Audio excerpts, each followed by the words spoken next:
এখানে ওঠেন। বাবা আমি তো উঠতে পারি না, আমার তো পায়ে জোর নাই। ও আচ্ছা দাঁড়ান, আপনাকে পাদানি দেই।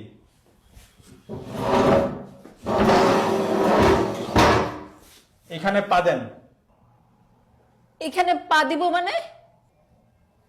না পা দিলে কেমনে হবে? আমি পা দিব না। না পা দিলে উঠতে পারবেন না।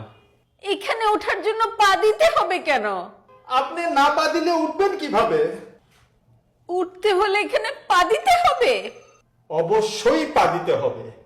অসম্ভব, পা দিব না। পা দিলে সমস্যা কি? পা দিব না।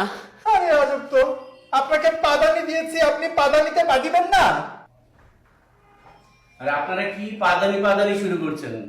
আপনাদের পাদানির কথা তো বাইরের লোকজন জড় হয়ে গেছে। দেখেন ওনাকে আমি পাদানি দিছি, উনি পা দিতে রাজি হয় না। ম্যাডাম আপনি পা দিচ্ছেন না কেন? আপনি পা দেন। কি আশ্চর্য, আপনিও একই কথা বলছেন, আমাকে পা দিতে বলছেন।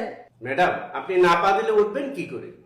হ্যাঁ স্যার, আমি এই কথাই বলতেছি, প্লিজ পা দেন। আপনাকে বারবার উনি বলছে পা দেওয়ার জন্য, আপনি পা দেন না কেন? আরে ভাই আমি তো অসুস্থ, আমি এই জন্য পা দিতে পারছি না। ও উনি তো অসুস্থ, তাই তো পা দিতে পারছেন না। ও আপনি অসুস্থ তাই পা দিতে পারছেন না? এই জন্যই তো আপনাকে পাদানি দিলাম, পাদানিতেও পা দিতে পারছেন না। ধুর, আমি পা দিবই না।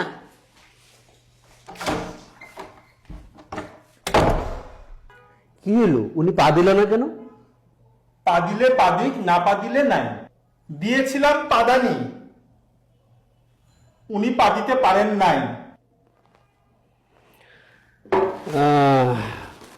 উনি পাদানিতে না পা দিয়েই চলে গেলেন।